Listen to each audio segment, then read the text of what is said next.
El carrer és el lloc de contacte entre els artistes i el públic, i encara que no ho veiem, tot passa sota l'atenta mirada dels programadors, que capten la reacció d'aquest públic davant d'un espectacle o d'un altre.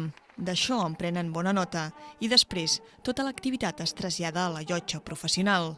La Mediterrània és una de les 4 fires de l'estat amb llotja, i per força és el lloc on programadors i artistes s'han de trobar.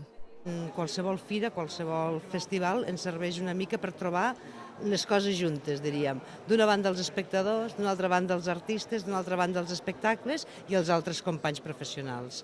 Llavors per això ens passem moltes hores també a la llotja, que és un espai on sempre hi ha molt intercanvi i on podem compartir bàsicament uns neguits molt semblants, tant des d'una banda com des d'una altra. La fira m'ha semblat una bona manera de relacionar-se i de poder presentar el teu treball.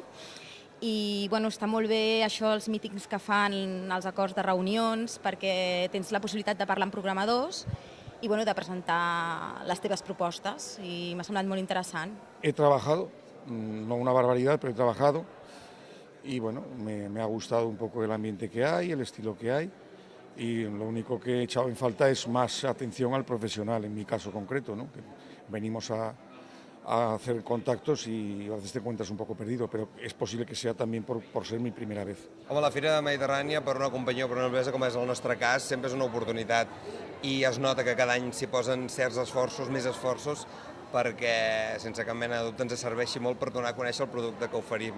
Segurament sense la mateixa Fira Mediterrània i tota la seva història no haguéssim renovat el discurs des de l'àmbit de la cultura popular i tradicional com s'ha fet, ni molt menys s'hagués fet l'aposta empresarial que han fet empreses com la nostra. I trobar-se vol dir tancar contractes, o si més no, marxar de la fira amb una sensació positiva, havent trobat alguna cosa que ha agradat o havent agradat a algú.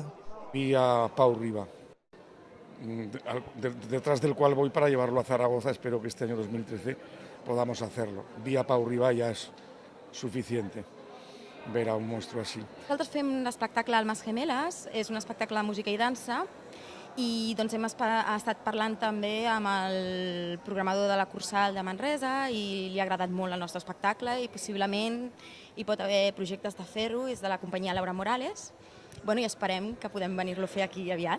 S'interessen, pregunten, una altra cosa és el que passi després a partir de la fira, però com a mínim, la fira és un bon punt d'unió perquè puguem donar a conèixer als programadors de fora totes aquestes produccions.